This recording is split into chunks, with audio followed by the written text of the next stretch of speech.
Dr. Dan Nayat is a leading fertility specialist and researcher who has been at the forefront of integrating innovation and technology into reproductive medicine. He is the founder of Future Fertility, which works on AI-led products and their use in fertility world. And actually, his expertise bridges both the science and the patient experience, making him the perfect guide to explore how emerging tools are reshaping fertility care today and in the future. We are delighted to have you today, Dr. Nayat. And just a few words to say what you're going to cover. So you're going to cover how new technologies are being applied in fertility treatments and the opportunities and challenges they bring for patients and clinics. What's impactful today and what's in the horizon, and some, I guess, practical insights for patients. The session is being recorded, so you can not have your camera on if you don't want to appear. We'll share the recording on our YouTube channel tomorrow, and we'll send an email to all the registrants with the video of this webinar.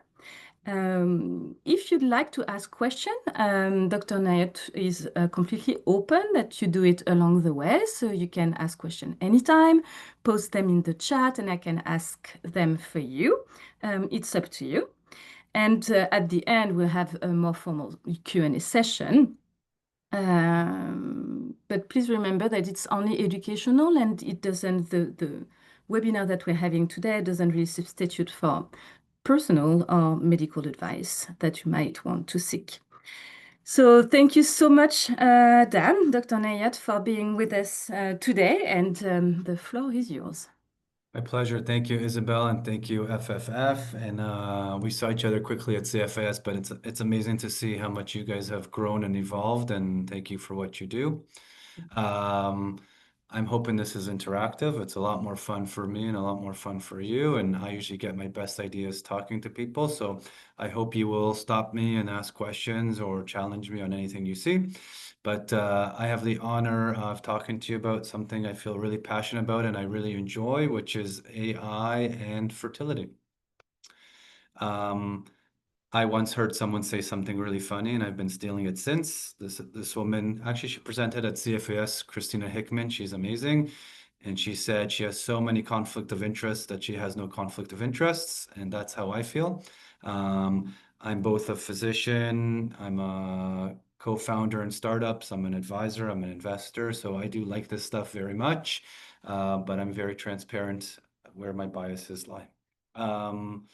So let's talk about AI. I think that we all agree that AI now is everywhere, whether you know it or not, and it's not going anywhere. It's just going to evolve.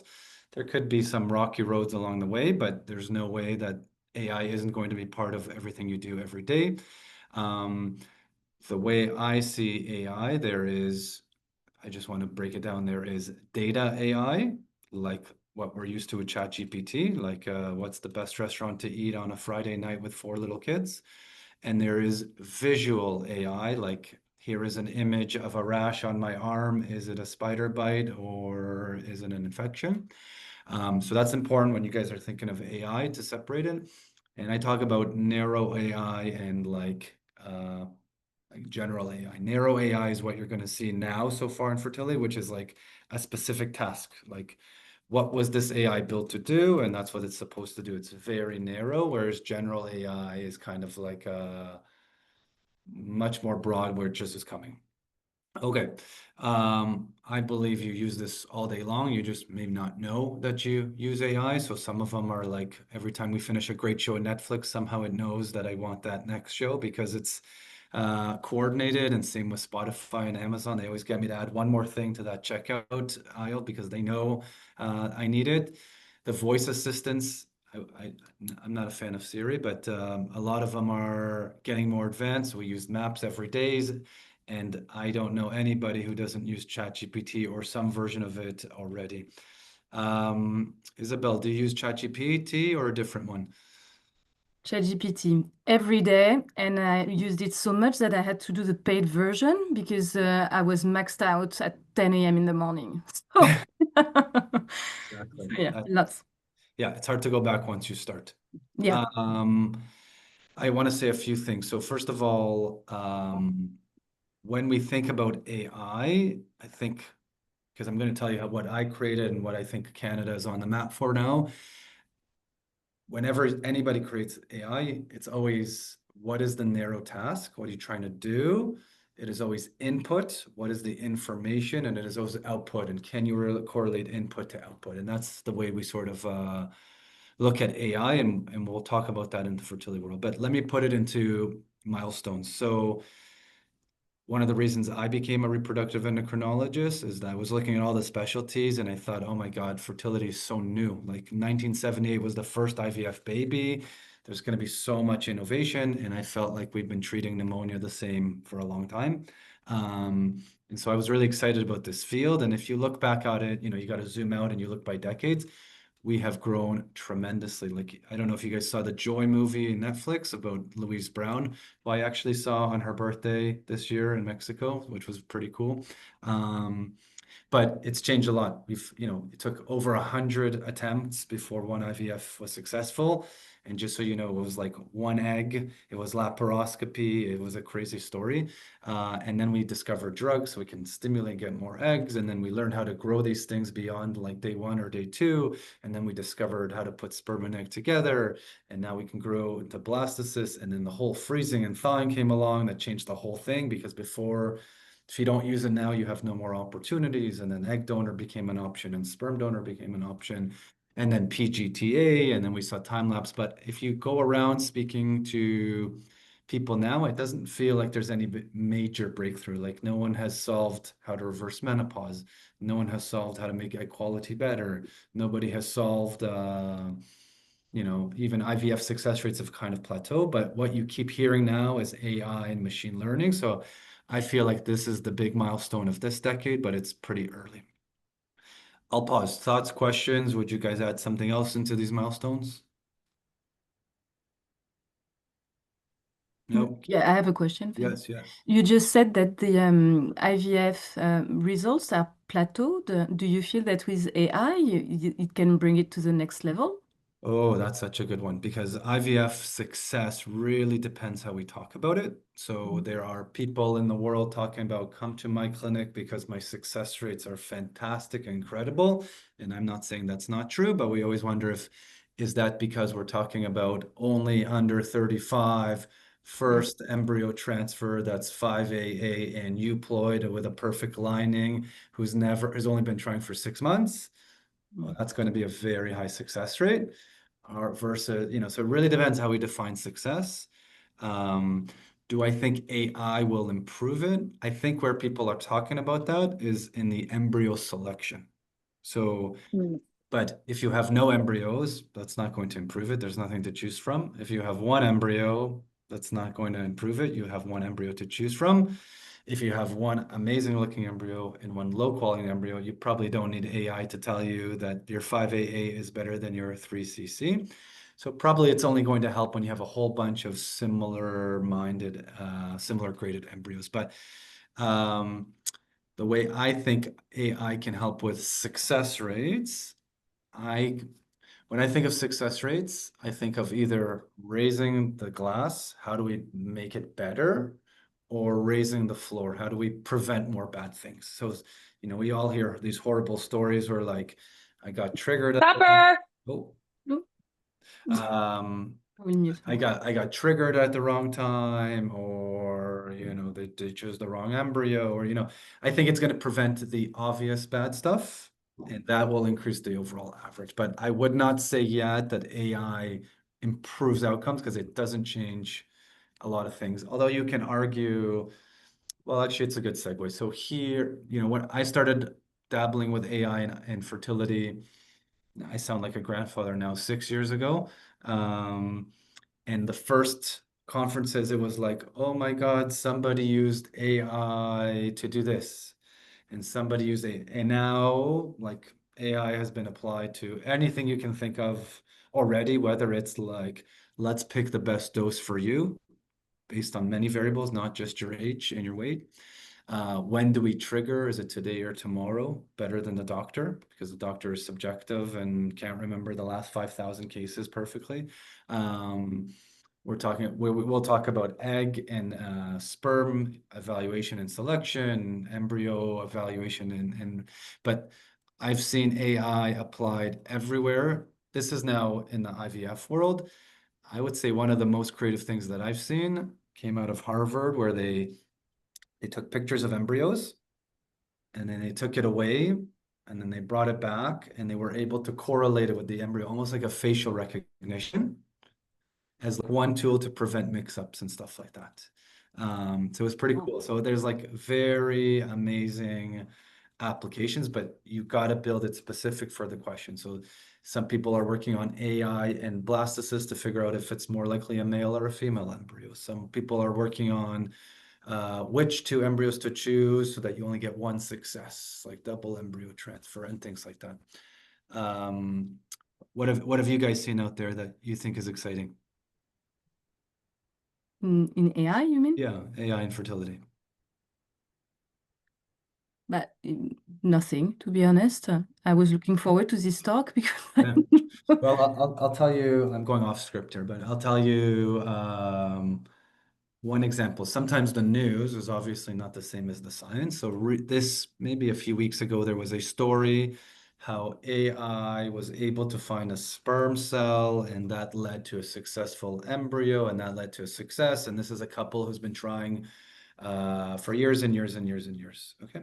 And so the way the story gets told is AI created a pregnancy that otherwise this couple can't get pregnant. So it Mm, overly sensationalized that AI did this. But what really happens when you have this couple had azoospermia, so the man had no sperm in his sample. And sometimes we have to do a biopsy on the testicle. And any embryologist who looks at this tissue, sometimes you can't find sperm, or you can't tell if this is sperm or a cell or debris. And sometimes they're there hours trying to figure it out. And somebody created an AI tool trying to help you say that this one is a sperm right there. And so the question is, would they have found that sperm anyways or not? So I'm not belittling it, but it did not create sperm or something like that, right? It just yeah, helped find the sperm. we had a webinar with Christine Ye. She's a lab director Yeah. at a clinic Twig. Twig, yeah, in Okay. Toronto, and she was explaining. She was giving a tour of the lab, and she showed us a machine that was grading with AI the oocyte before the embryo comes in. If I'm correct, to choose the right ones that would create the best embryos. I think I saw that. That was pretty cool, actually. Yeah. So embryo grading is a good one because if Mm, you ever learned about embryo grading, it's kind of a descriptive. So if I say 5AB, you could probably draw it out. 5 means hatching, A means lots of cells and things like that. But everyone will tell you, all the embryologists, it's subjective. Like you say mm, 5AA, I say 5AB. I go to the washroom and come back, that embryo looks a little bit different. So AI is really good at standardizing it. yeah. So definitely a good use case. The point is, in 2025, I'm not saying there's no other use cases, but people are working on AI and different specific narrow tasks in the process. Mm, Okay, here are some examples, mostly to show you what's out there. In the top left, this is pretty amazing. This is a company called Conceivables, and it's called semi-automatic, but they're working on a lab. As soon as you get the eggs, it strips the eggs automatic. When I say automatically, this is robot assisted. ICSI, embryo culture, even biopsy and freezing. They're in Mexico right now. They've got some successful pregnancies and they're hoping to scale this. And the way they think about it is like, there's going to be less mistakes, more standardized, higher quality, and maybe we can do better outcomes. But this is robotic automation, but like everyone thought this was never going to happen, and it's happening. Okay, still early days, so I'm sure there's going to be mistakes along the way, but for sure in the next 5 years, you're going to see more and more of this. In fact, it might be that at your local clinic, they'll collect your eggs, they'll freeze them, they'll freeze the sperm sample, they'll ship them both to this robotic lab, You'll go through the assembly line, make embryos, and ship back to your lab. And so that's one of the business models. This video at the bottom here is actually like more than 10 years old. It's pretty amazing. It's pretty famous on Reddit. But it's like a nano robot who can like find a sperm and inject it directly into the egg. This was like they didn't build a company out of it, but just kind of a use case. I would say this is in the pre-AI world. There are companies you can see here that are automating the follicle counts. The question is like, maybe that's faster. I don't have to be there for 10 minutes while the technician's counting my follicles. I can be 1 minute. Maybe it's more standardized so they're not making a mistake. What's a follicle? What's a cyst? Here in the middle is a company called the SIDS or IVF 2.0, and they're doing more sperm evaluation and sperm selection because maybe if I pick the better sperm, then maybe I'll make a better embryo. Isabel, maybe this is what you saw with Christine because I think they use, Yeah. yeah, so this is kind of like embryo grading or embryo score to help you with selection. Mhm. Here on the top right, there's some people working on at-home ultrasounds. So this is an ultrasound you put in yourself vaginally, and then it can take a picture, and somebody can scan you. I mean, you can imagine people who don't want to go to the clinic or live hours away, that this is going to be a real solution. Here's what I'm working on, which is like the egg assessment, which with your pleasure, with your permission, I'm going to dive a little bit more into. And the bottom right is more software tools to tell you when to trigger, what doses to go on. I have to say, so I'm very biased. I really believe this is the future. Obviously, we have to do it in a safe and measured way rollout. But I have to say that I think the adoption from clinics all over the world, not just Canada, is very slow, very slow. Um, why? I mean, maybe nobody wants to be first. Maybe there's a lot of risk involved if it's wrong. But I think if you ask me, everybody is so busy surviving and trying to run a clinic. It takes a lot to run a clinic, that nobody has so much free time to pause and try new things. Um, you probably know Isabella, friends who still don't use ChatGPT, and for you, you can't believe it, but they just didn't sit down and it takes a few hours to understand the flow and things like that. It's like our parents with email. Yeah. Thoughts, question. Has anyone seen anything else that you want to mention? I actually had a question. Oh, there you are. How are you? I'm good. How are you? Good, good. And you might chat about this later in your talk. So if you're going to talk about it later, you can ignore this question for now. But have you encountered any ethical dilemmas incorporating egg assessment into your practice and how kind of AI plays into that? Ooh, ethical dilemmas. You know what? Because I'm going to talk about the egg, let's bring it up at the end. But I think the way I see AI, there's like just AI. So you're just letting the thing, like even the trigger time, it's telling you trigger the patient tomorrow, or AI as a tool, which is the tool is telling me to trigger you tomorrow. I agree or I disagree. I use it as a data point, but I still make a decision. So I think the ethics are more prevalent when it's just the AI making a decision on its own versus as a tool for the doctor. Have you seen anything like that? No, I haven't, but I was curious if you encountered that because I honestly haven't seen much of this either. But Yeah, but the whole ethics in AI, a famous example they always talk about is like a self-driving car. And if you're gonna get, you're driving down the street and there's like an elderly woman and there's a young kid, and someone's going to get hit because they're both walking, and then how does the machine decide who to hit and who not to hit? Do they put more value in the young person? Things like that. That's usually where I hear a lot of the famous ethics in AI. But you're right, new technology, things we didn't even think about.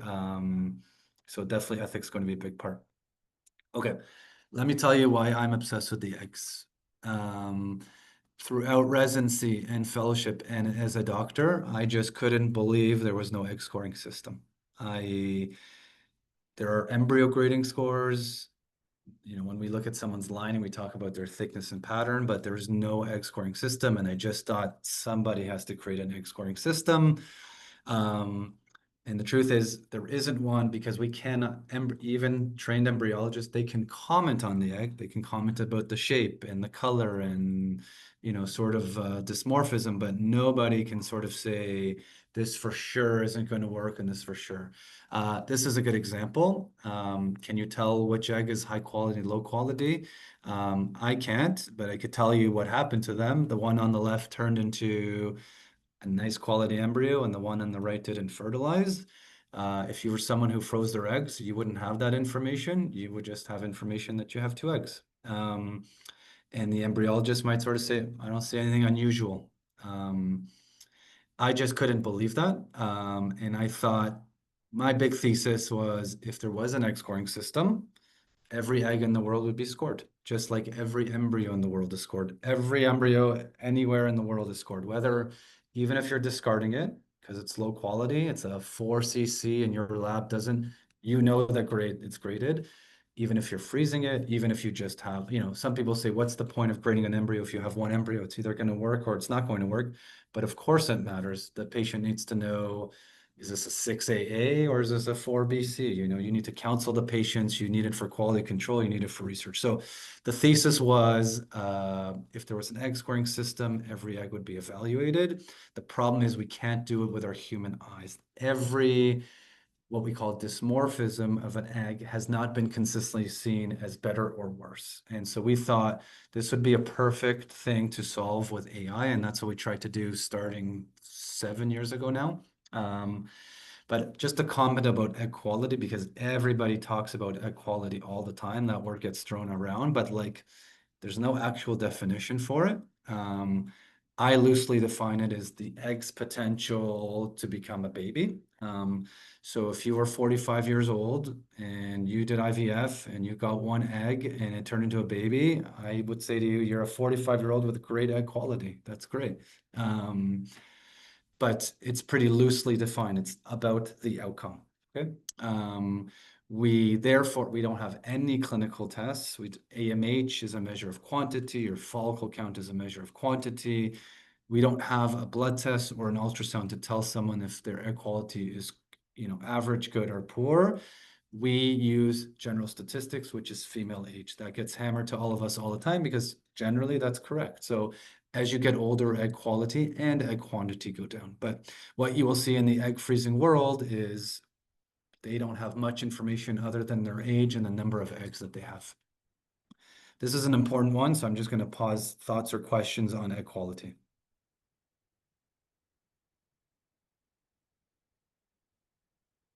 No. Okay. So egg quality and age, I'm not about to tell you that's not true. That is very true. I'm just trying to tell you that's population-based. That's general. So when a fertility doctor says to a 44-year-old, your chance of success naturally is 1 in 200, let's say, you can go to the Mount Sinai maternity ward and you'll see 4 people who are 44 who got pregnant on their own because that's 4 people out of 2,000 people. The math doesn't make sense, but the point is it's statistics. Not every 44-year-old is the same. Not every 22-year-old is the same. Not even that. When you get your eggs out, so if you are 35 and you got 10 eggs out, not all 10 eggs are the same quality eggs, right? They all have 10 opportunities, but we don't believe you have 10 equal eggs. And that's where we sort of have very vague feedback for people who freeze their eggs because we just use age as a marker of quality, but we don't know. Oh yeah. Yeah, Nicole, please. So when they do egg freezing, how do they determine which ones they're keeping and which ones they're not? Is it with the AI scan? Like, what are the determining factors? So, I'm going to give you my answer based on hundreds of clinics in dozens of countries. And in general, they freeze everything because everything has potential. So they would never discard an egg that has potential. I mean, the minutia matters. We're talking about mature eggs. So we think mature eggs have potential to succeed. We don't know the chances, so we're gonna freeze all of them. Most clinics discard immature eggs. Some clinics say, let me just freeze immature eggs. You just never know in the future. But generally speaking, people do not discard their eggs because it has potential. So it could be immature eggs. I did egg freezing like 5, 6 years ago, and they got 9 eggs. They discarded 5 of them and kept 4 of them. That's probably about maturity of your egg. So you probably had Okay. 4 mature eggs, and they're going to freeze that at that clinic, which is the most common. They don't freeze the immature eggs. Got it. Okay, so it's more like maturity versus immaturity. Yes, but even Okay. based on the maturity, we really don't. I mean, I'm not going to pry into your personal business, but feel free to share what you can. But we don't know what's going to happen with eggs, but they should freeze Yeah. all because they all have potential. Yeah. The minutia Okay. matters. In the egg donor world, this is different. Someone, let's say someone who's going to be an egg donor, sometimes they discard eggs. So let's say an egg donor produces 24 eggs and they want to make, 6, 6, 6, and 6. Like sometimes they will discard eggs. How they choose that is very subjective. But as a general rule, we do not discard an egg because it has a potential. Okay. Where am I here? Hold on. Did I freeze? Oh no. Oops. Okay, so I went around obsessed with this. I can't believe there's no egg scoring. How do we not have an egg quality marker? I said, I think AI could solve this. And again, it's the same principles.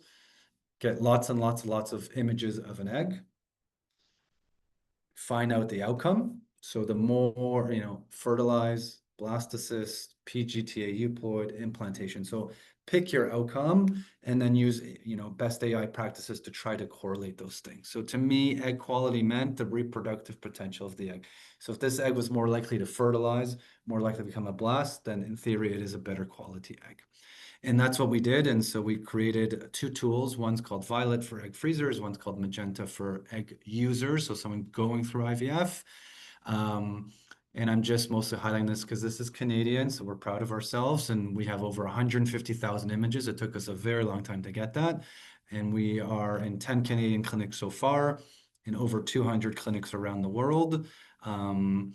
And there was a news release this week that we were covered by insurance. So we're pretty excited about it. I'm just going to show you high level what it looks like. But here is when you freeze your eggs. So you get pictures of your individual eggs and the prediction of what is the likelihood it will become a blastocyst or a PGTA normal blastocyst. But here we put a summary out of all your eggs. What's the predicted number of blastocysts is what is the predicted live birth. It's AI, it's not God, it's not perfect, but it gives you a more personalized prediction rather than saying you are 37 and you've got 8 eggs. Magenta is for IVF, and this was the original idea, was to create an egg score. So we take pictures of your eggs and to give you an egg score. Again, I think this was Isabel's first. It doesn't change your egg. I can't make a lower quality egg to a high quality egg. I'm just giving you feedback about your egg, and I'll show you how that works in clinical practice. Okay, so this is just like a pretty common example. This is a 37-year-old female who's healthy, just not trying yet, not ready to try, who decides to freeze her eggs because she is well aware that age impacts our reproductive potential. And she got 11 mature eggs, so they freeze all of them because they all have potential. And here you'll see a summary of the report, but in her report, her chance of having one baby was predicted at 64%. Her chance of having 2 was 25%. And here below that, you will see that if we did not do the personalized prediction, some of these online calculators, so you can Google egg freezing calculators, they just use 2 parameters. They use age, that's a measure of egg quality, and they use number of eggs. So this is a person, if she did not get a report, we would have told her you probably have a 53 to 57% chance. And this is a person we said, I think you have a high above average for your age group. She decided that, she'd like more than 1 child. This is not a guarantee. And she decided to go through another cycle and freeze more eggs. From a fertility doctor point of view, the more eggs you have, it can only help you. Of course, 2 cycles may still not succeed, but the more eggs you have, the cumulative success rate goes high. So this was just how she was counseled. Here, we're just talking about Magenta. So how does it help you in IVF? And this is a real case. And I think I see lots of patients in this category.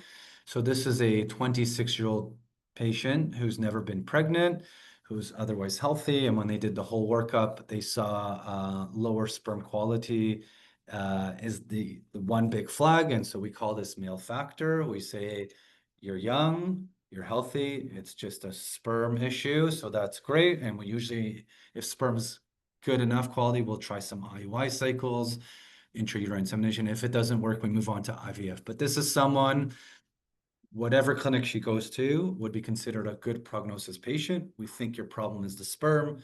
You're young, we're going to get lots of eggs and lots of high quality eggs, and we're going to make lots of embryos, and you should be successful. And in fact, maybe you'll finish you'll be able to complete your whole family from one IVF cycle. Obviously, we never know what's going to happen, but on paper, this is a good prognosis patient. And so this is a patient who actually got 2 blastocysts. Now, maybe she'll still succeed, right? Maybe the first transfer will work or the second transfer, and you zoom back and you say, she succeeded, so what is there to talk about? But certainly 2 blastocysts is not what you would consider, it's lower than expected in this case. And obviously the patient and her partner want to know, what was it? What do you think was going on? Normally we would say, well, you're young, nothing unusual looking about your eggs. Your partner has low sperm, so it must be a male factor. Maybe we injected 15 sperm, but 13 of them weren't the greatest quality. But here you can see where if you were to have an egg scoring system and you can look at the person's eggs, even young people can have lower egg quality. And you know what? The young people have lower egg quality, have problems getting pregnant, and they're the ones who end up at the fertility clinic. And you may not know it till they go through something like IVF when it's the first time. So this is a patient, even though she's young, I would say only 3 of her eggs would be considered in the high quality category. Now, it doesn't mean a low score can't turn into a perfect embryo and become a baby. This is just statistics, but this is a patient who may still succeed. She has 2 blastocysts, but this is a young patient who you might say, look, even though you're young, it was unexpected. I think there's a underlying egg quality. If she has to do IVF again, her and her doctor can have a discussion about what else to do, right? Any questions about this one?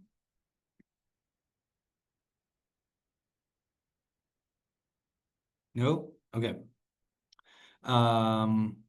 Okay, I'm just gonna wrap it up to sort of say that AI is everywhere. You're already using it. It's gonna sneak its way into the fertility world like now and soon. Probably you're gonna see it more on the administrative clinical side. You're gonna see your doctor using a voice to record the session, so it can be faster than notes. But it is getting incorporated into the clinical side, like which drug, which dose, when to trigger, what does my egg look like, what about sperm selection, embryos, and stuff like that. Whether you're a clinician, a scientist, or a patient, you've got to learn the basics of AI. Otherwise, you're either gonna be scared of it and never want it part of your care, which I think is limiting, or you're gonna think it's a godlike item that knows all and things like that. And I think neither of those are good. So you should know some of the basics and its limitations and how to use it. But yeah, thank you for the opportunity to talk to you about AI. I think if we talk again in 1 year, this presentation will be very different because it's a very fast moving field. And I'd love to stop talking for a bit so we can all talk together as a team. Thank you, Dan. How do you see the next, what do you think would be the next step in AI for fertility? Is more powerful tools that already exist or some like So do you mean for patient experience or for how you run a clinic or? a patient experience? Yeah. For patient experience, I think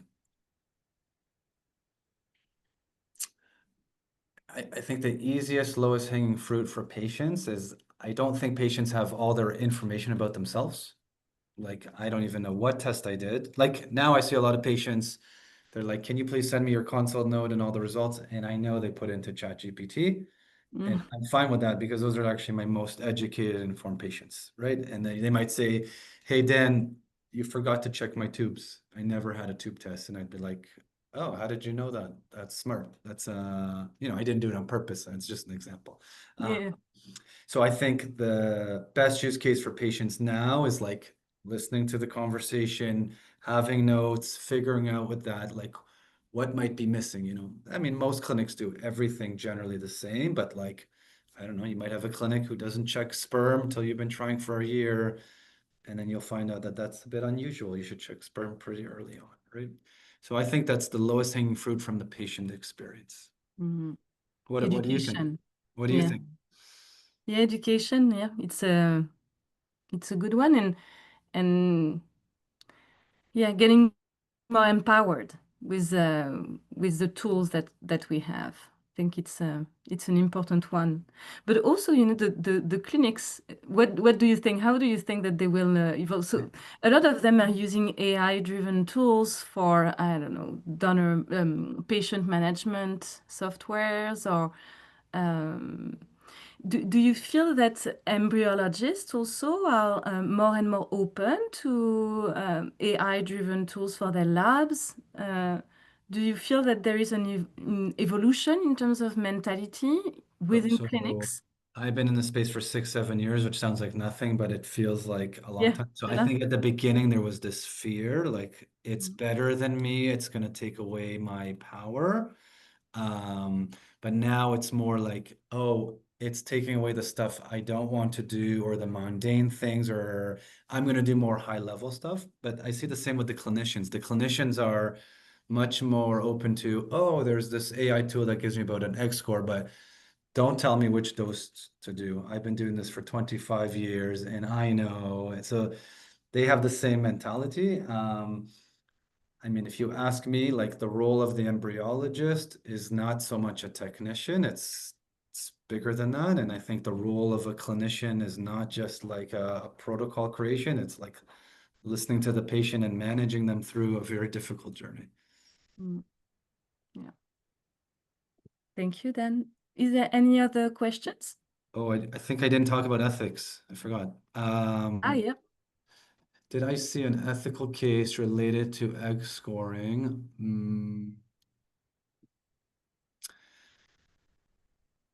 I think the ethics is like you have a report. Another question is like, how do you use the report, right? Are you like, what am I trying to say? Like, would you tell if that 26-year-old didn't succeed? You can foresee a fertility doctor saying, well, it's time to move on to egg donation, right?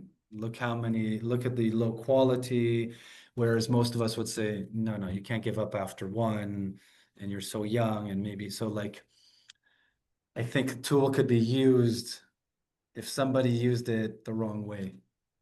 I don't know if that's ethical, but I think you could do that with all things, right? Like, what do you think? Yeah, I think that makes sense. I have another question for you as well, actually. Yeah.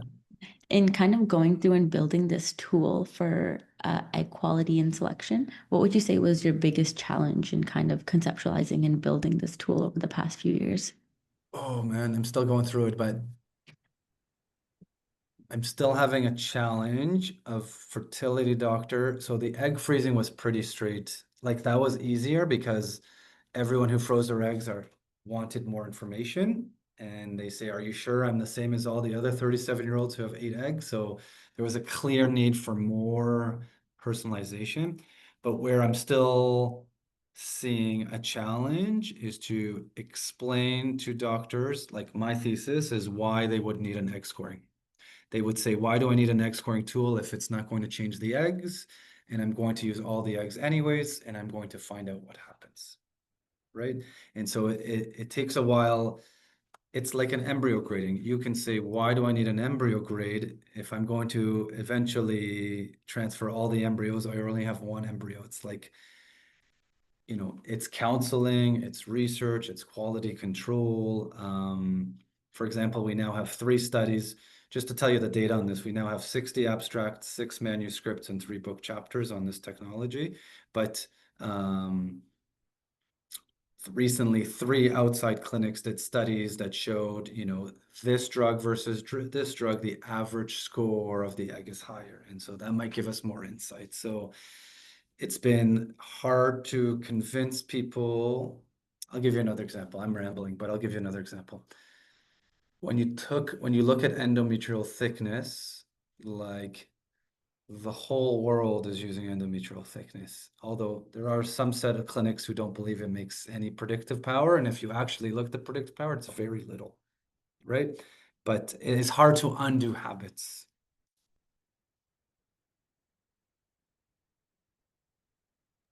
That is true. That is true. I definitely see some clinicians adopting AI, and like even like the scribes that you're talking about in clinical encounters much easier than some other clinicians. Like it definitely is the uptake for sure.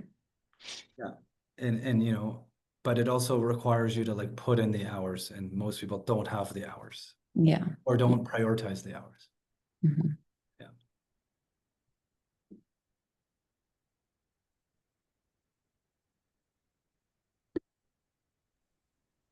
All right. Any other thoughts or question? Alicia, where do you think it's going to be in 5 years?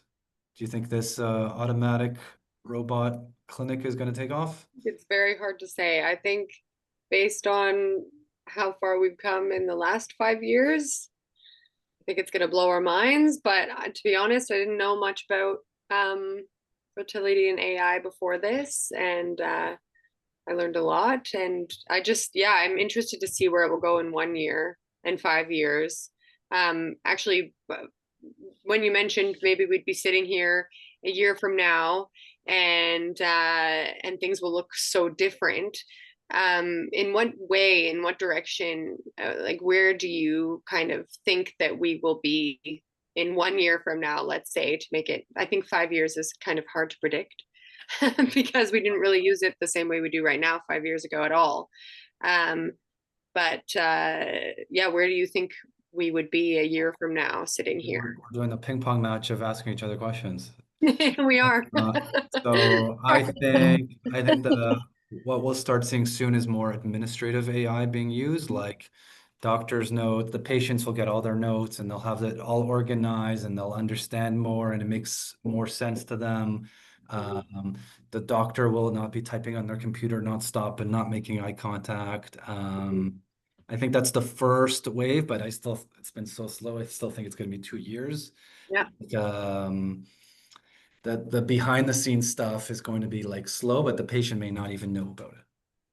Right. Yeah.